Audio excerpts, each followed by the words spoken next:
I'm Steven Rennell, the host of the Meat Eater podcast and the Netflix original series Meat Eater. As a hunter and wildlife enthusiast, the question comes up, how can you justify killing and eating animals that you love and protect? Well, that's part of what we wrangle with on the Meat Eater podcast, along with broader and often funnier discussions about living an outdoor life in the modern world. Listen to the Meat Eater podcast on the iHeartRadio app, Apple Podcasts, or wherever you get your podcasts. The views and opinions expressed in this podcast are solely those of the podcast author or individuals participating in the podcast and do not necessarily represent those of iHeartMedia, How Stuff Works, or its employees. This guy is a pathological psycho killer. There's no doubt about it. Is there any doubt in your mind that there is or is not any connection between Vallejo and Barrios? This we're sifting out now. I wouldn't say that there is any connection, yet I wouldn't want to tell you that there isn't at this time. We have some pretty good physical evidence that we're working on now. Mm-hmm. And of course, we're going to get together with the Vallejo authorities. We've been in contact with them since the incident, and we definitely will pool our resources. The shores of Lake Berryessa always felt like a safe place, and prior to September of 1969, there was no reason to think otherwise. Located about 80 miles north of the heart of San Francisco, it was quiet, it was remote. It was the perfect place to spend a lazy afternoon, swimming, playing in the tall grass, or just relaxing on a blanket on the water's edge. Unfortunately, all of the qualities that made it an ideal getaway also made it the perfect place for other, darker pursuits.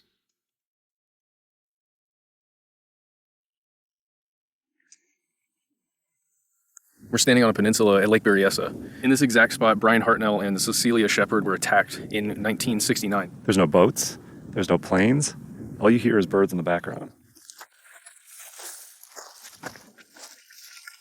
So I can't believe it, but there's actually a couple down by the shore, on the actual island. And they're the only people we see here. I mean, you can't even make this stuff up. I think we should go down and talk to them.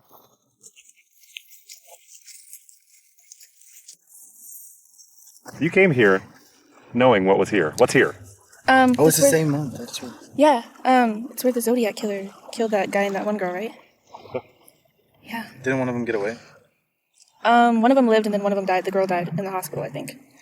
Right? Well, that's kind of crazy. Like, whenever we drive here, I'm like, wow, he drove the same exact way just to get here and do that. It's crazy to think about. It's very peaceful out here. It is. Doesn't seem like the place you would get killed at.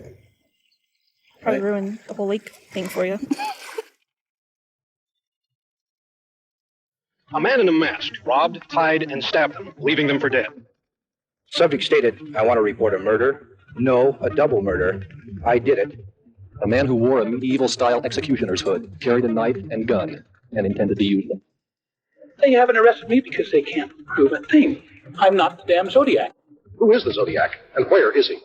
From iHeartRadio, How Stuff Works, and Tenderfoot TV, this is Monster, the Zodiac Killer.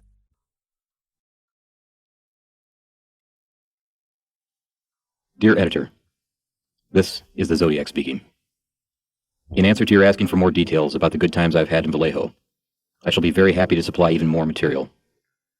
The boy was originally sitting in the front seat when I began firing.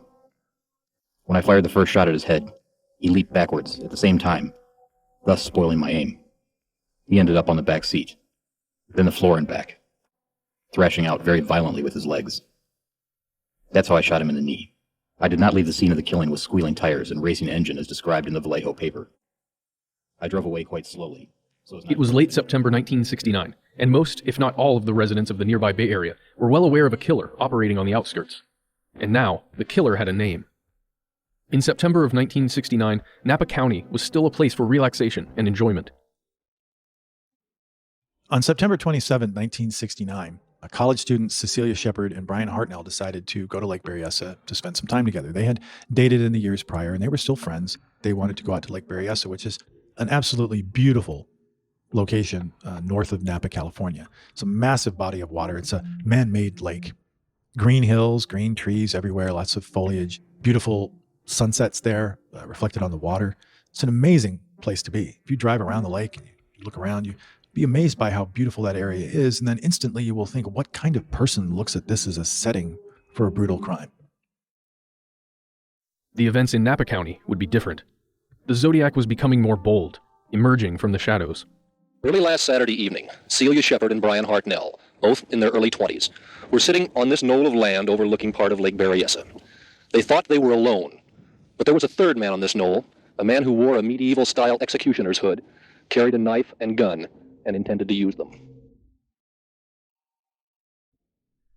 Brian and Cecilia decided to sit out on the banks and talk and whatever. And at a certain point, Cecilia noticed a man up in the trees. And she commented to Brian that there was a man up there, and Brian thought, oh, it's no big deal, he might just be doing whatever. But then the man got closer. And at a certain point, he donned a costume, and then he stepped out and approached the victims. This costume was dark with 4 corners on the top, made it look a little bit like a paper bag covered with fabric over his head. And there was a chest piece that came down over his chest with a white crossed circle on it, which is the same symbol that he had used in his previous letters. He approached the victims at gunpoint, and he said that he was an escaped convict from a prison either in Montana or Colorado, we're not sure what he actually said, but that he needed their car keys and money to escape to Mexico. Brian and Cecilia thought they were just being robbed. And although Brian at one point said that he thought he could have gotten the gun away from the man, he was worried that something might happen, that the man might shoot them or something. So he thought, we'll just cooperate and get through this and it'll be over. The Zodiac said he needed to tie them up, and he provided some pre-cut lengths of plastic clothesline cording. And he had Cecilia tie Brian, and then he tied her up. And once they were laying on the ground, I guess Brian Hartnell said to the man, is that gun really loaded? And the man opened the gun and showed him, yes, there were bullets in there. And then, out of nowhere, the man started stabbing Brian Hartnell in the back with a foot-long knife. And apparently he stabbed Brian Hartnell at least 6 times. And Brian Hartnell decided that it was best to pretend to be dead. So he just stopped moving. And that apparently satisfied the killer, which is another indication of what his motives were. As soon as Brian stopped moving, he moved on to Cecilia. Now, unfortunately, as Brian described to me, Cecilia had to watch Brian be stabbed. And because of that, she was even more frightened when the man turned on her. And unlike Brian, she fought back. And because of that, she was stabbed many more times. She was stabbed 10 times in the front and in the back. Then the killer appeared to be satiated. He stood up, walked away. He walked up the hill to where Brian Hartnell's white Carmen Ghia was parked. He took out a marker, and he left a message on the car door. It was a crossed circle symbol. Below that were the dates 12/20/68 and 7/4/69, which were the dates of the murders on Lake Herman Road and the shooting at Blue Rock Springs Park. And then it said Sept for the month of September, 27/69, 6:30, by knife. Brian and Cecilia were struggling with their wounds. They were bleeding profusely, but they managed to free themselves, and Brian tried to crawl off to get help. A fisherman came by with his son in a boat and saw the victims and went off to get help. Park ranger and others returned later and waited with the victims until the ambulance arrived. Yeah, when I arrived on the scene at Saturday night around 7:13, found this young girl in on the shoreline here, all stabbed in several places. And her boyfriend, male companion, came to from, he had been stabbed, and he had taken off for help. Mm-hmm. And the other patrolman came in, which is Dennis Lamb.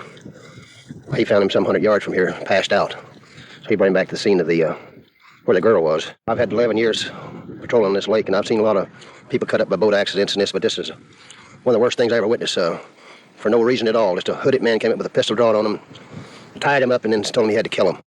Cecilia Shepard initially survived the attack, but slipped into a coma on her way to the hospital and died 2 days later on Monday, September 29th, 1969. Brian Hartnell survived. Brian, in an interview from his hospital bed, describes how he found the strength to live that night. At the beginning, I did think I was going to die. And so from that moment on, one has to have certain goals that you have to set. The first goal, of course, was to live. I suppose the second goal was to get untied. The next one was to get help. From getting help, getting to the hospital. You know, you have to have a successive set of goals. And if you can keep this going and you can keep your mind active, whether you die or not, you're at least psychologically attuned, whether you're in shock or not. If you can keep arguing with yourself, praying, doing anything to keep your mind off of yourself, or at least just not lapsing back and just saying, well, it's no use. Brian will probably be able to leave Queen of the Valley Hospital fairly soon.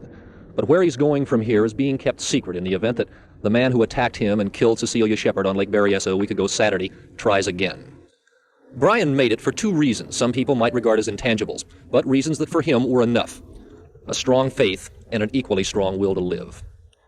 Dave Monsies, Eyewitness News, at Queen of the Valley Hospital, Napa.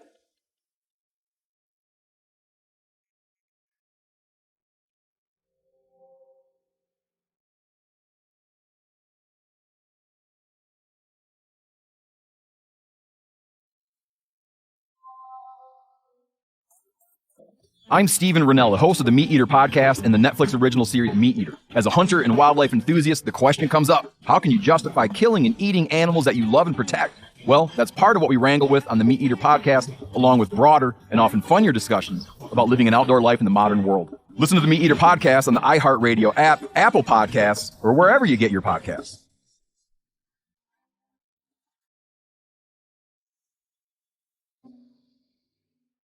Because he survived, Brian Hartnell was able to help the investigators by providing detailed descriptions of the Zodiac's elaborate costume and the way he spoke to the couple before the attack. In the hospital, Brian was interviewed and described the killer, described the exchange they had, the conversation they had had, and he also described the killer's costume in great detail. Unfortunately, Brian could not see the killer's face, but he could describe the killer's voice, and he thought that the killer seemed like a younger person, maybe a student, and that he appeared to have some kind of a drawl, not a southern drawl, but some form of an accent.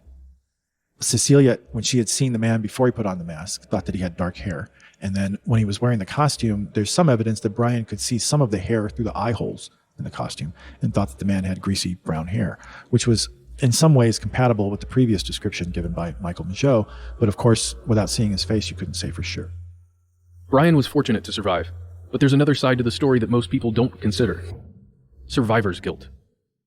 In 1999, I spoke with Brian Hartnell, and he told me some things about that day which put a lot of things in context. He did talk about his desire to take the gun away from the man and then wrestling with the fear that doing so might make matters worse and that he might endanger Cecilia. And that was a tremendous responsibility, a burden to be carrying, because as the man, especially in 1969, you're expected to protect a woman. You put yourself in Brian's position.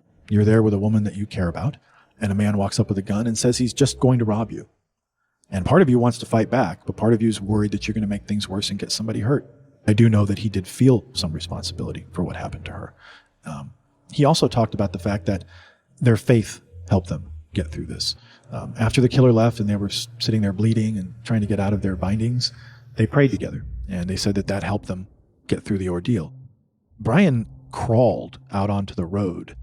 He was bleeding so profusely that if the ambulance probably had not come when it did, there's a good chance that he might not have survived. And he told me that the knife came very close to his heart, just an inch in another direction, and Brian probably would have died that day and we would have never heard anything about this story. But he also struggled with the fact that later on, he had to think about the conversation he had with the Zodiac, where the Zodiac was basically telling him, I'm just going to rob you. And Brian thought, well, maybe with my legal experience, he was a law student, maybe I could help this man. Maybe I could talk to him. He offered to help him get some help. And of course, the Zodiac wasn't interested in any of that because it was all a ruse. He was just trying to get them to cooperate so he can get them tied up. So he had apparently created this scenario where he was going to use this ruse to convince them everything's okay, cooperate with me and everything will be fine. And that's one of the most terrifying aspects of that, is that he actually got them to participate in their own attack by convincing them this is the best thing for you to do, when he knew all along what he was going to do to them. This was not something that he just did on a spur of the moment once they were tied up. He tied them up for that specific purpose so they could not fight back. You believe somebody when they tell you, I just want to take your money. So you say, okay, all right, you can tie me up. And then once that's done, you have no choice. It's over. Brian was very lucky that he survived, but I think like a lot of other people, he also still struggles with some guilt because he was the person who survived. He decided to play dead, and that appears to have made the big difference in why he's still here today. Cecilia did what many of us would have done, which is fight for her life. And apparently she paid the price for that.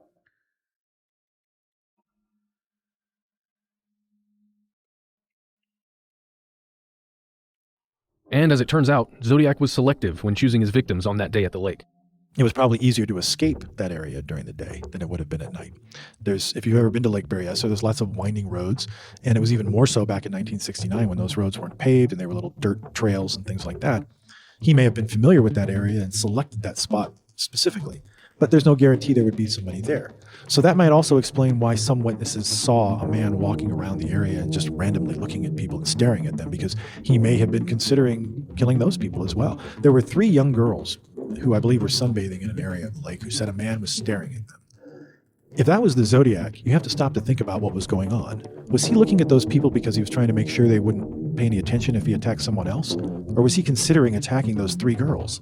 And what's even more terrifying is that there was a man and his young son who said that they saw a similar individual. Was that guy stalking them and considering attacking a father and son? And why didn't he? Did he become concerned that someone might see him? Or did he notice that they had guns?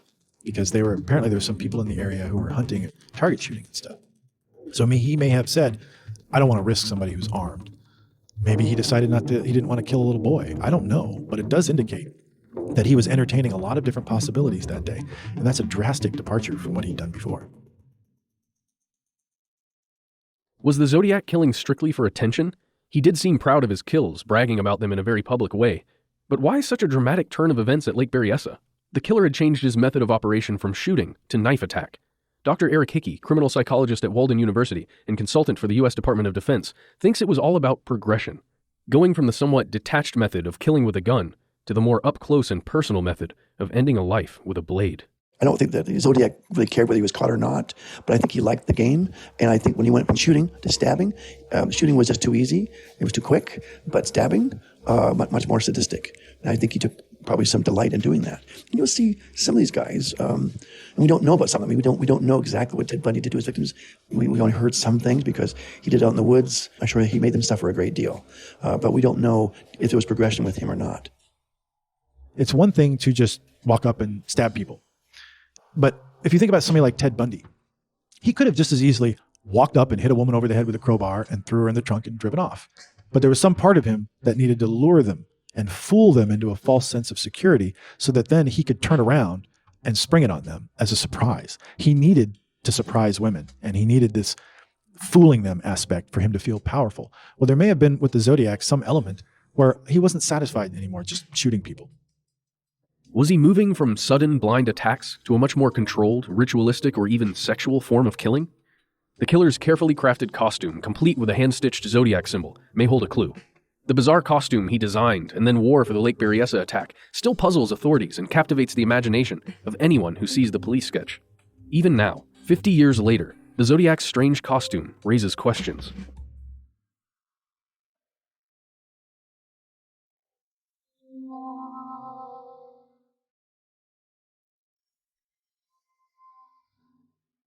At Lake Berryessa, he shows up with a bizarre costume with his chosen symbol on the chest, a bizarre story about how he had escaped from a prison and he needed their money and car keys to escape to Mexico, none of which appears to have been true. We know that this story wasn't concocted just to put them at ease because he could have said anything to put them at ease.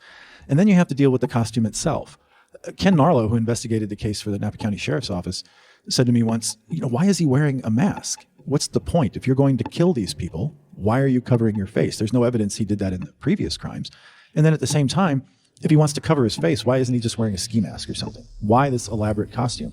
And even more importantly, if he was going to kill the victims, and as far as we know, if help hadn't arrived when it did, it's very possible those victims could have died. And if they had died, none of us would ever know that the Zodiac had worn that costume. So that costume was not about getting attention. It was not about, seeing it in the media or seeing those famous sketches of that costume now. He didn't appear to care whether we knew about that or not. That was for him, and it was for the victims.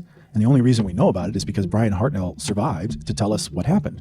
But if he had died, as far as we know, they had just been stabbed. So this whole thing about the costume and the story, that's all some private thing that serves some inner need for the Zodiac that we don't really understand. But what I think it does tell you is that he had a very rich imagination, rich fantasy life, and he needed to feel a certain sense of power when he committed these crimes, more so than what would be provided if he just walked up and shot you. It's obvious by that time, whether it was because of the media coverage or his own need to be more than what he seemed to be, he had created this image. And then that image had to be sustained with something. It couldn't just be, writing letters. And I think in some way, as much as he didn't make any effort to make sure we knew about his costume, that wasn't the point. It was about him knowing about that costume, knowing that he has morphed, transformed into this new kind of thing, and then inflicting it on someone. Because I think ultimately, as much as that costume was meant to feed his ego or his fantasies, it was also about the terror it would create in those who saw him coming wearing that costume. The Zodiac had taken on the image of what he felt would instill the most fear in his victims. But the question remains, did he create and wear this elaborate ritualistic costume for the benefit of himself or for his unfortunate victims? If there was no one left living after the Lake Berryessa attack, no one would have ever known of his bizarre ritual. And he certainly didn't expect any survivors. We know this because of a phone call made to the Napa County Sheriff's Department from a payphone outside of a car wash 27 miles away from the crime scene, that proves just that.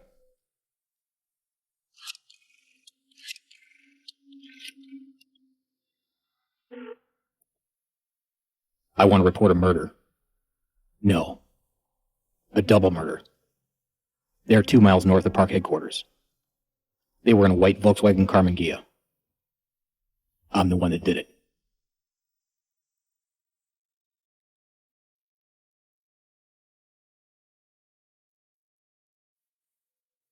Whatever his motive, the Zodiac was clearly done operating in the shadows. He was now ready to take his crimes to a larger venue, somewhere he could really grab the attention of the police and the public. Just 2 weeks after the Lake Berryessa attack, in early October of 1969, the Zodiac would bring his own brand of terror into the heart of San Francisco.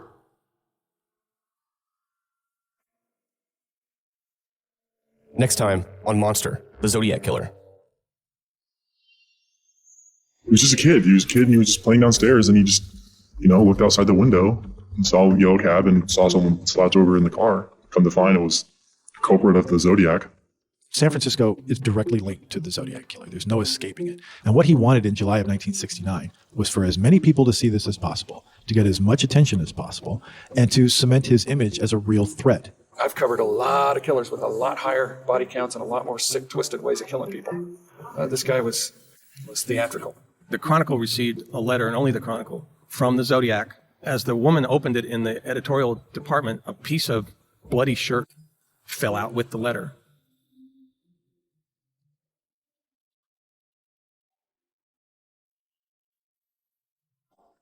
Monster, the Zodiac Killer, is a 15-episode podcast produced by iHeartRadio, How Stuff Works, and Tenderfoot TV.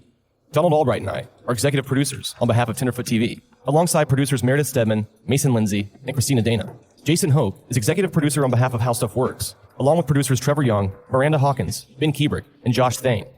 Scott Benjamin provides additional voice talent. Matt Frederick is our host. Original music is by Makeup and Vanity Set. If you haven't already, make sure to check out the first season of Monster, called Atlanta Monster, about the Atlanta child murders from the late 70s to the early 80s. Download the 10-episode season right now. Have questions or comments? Email us at monster@howstuffworks.com, or you can call us at 1-833-285-6667. Thanks for listening.